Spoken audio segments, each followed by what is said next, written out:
Mon métier est doctorante en 2e année en biotechnologie et plus précisément en culture cellulaire. Ça fait maintenant 2 ans que j'exerce ici, dans le cadre de ma thèse, au sein de l'ENSAIA de Nancy.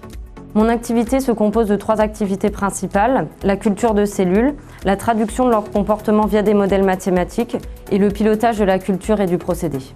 En ce qui concerne la partie culture cellulaire, donc tout ce qui est le côté biologie, je vais cultiver des cellules qui ont été récoltées à partir d'ovaires d'hamsters chinois et qui ont été congelées il y a une 50aine d'années. Dans la partie génie des procédés, je vais cultiver mes cellules en bioréacteur. Donc c'est une sorte de marmite dans lesquelles les cellules vont évoluer, vont croître et vont se développer.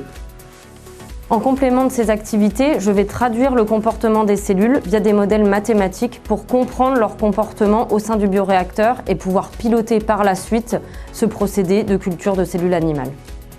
Pendant mes 2 ans d'expérience, j'ai acquis de nombreuses connaissances, notamment en culture cellulaire. J'analyse plus rapidement les situations rencontrées lors du lancement de mon bioréacteur. Par exemple, si je suis face à une mort cellulaire dans le bioréacteur, je vais directement aller voir les concentrations en glucose et glutamine, qui sont les apports nutritifs principaux pour mes cellules. Au-delà de la partie technique et scientifique, il y a un côté très stimulant, notamment dans le suivi de chaque étape de vie des cellules. En dehors de mon travail, j'ai 2 passions, une dans la culture et une dans le sport. Ma première passion est musicale, je fais du saxophone depuis déjà 7 ans.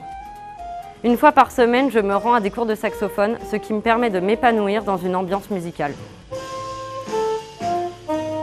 Mon parcours scolaire, après mes études secondaires, a été 3 ans de prépa en biologie, puis 3 ans à l'École nationale supérieure des industries chimiques à Nancy.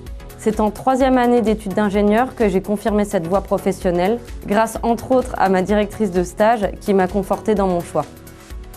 Pour le côté plus physique, j'aime bien aller courir de temps en temps dans la nature. J'ai même participé à certains trails ces dernières années. La course à pied, c'est vraiment un échappatoire. Ça me permet de me déconnecter totalement du labo et donc de mes cellules. Cette activité physique me permet de bien terminer la journée et parfois d'avoir de nouvelles idées pour mes recherches. Le conseil que je pourrais donner pour s'engager dans des études scientifiques et que fille ou garçon, ça n'a pas d'importance, le principal c'est de vouloir y arriver. Allez les filles, osez les sciences!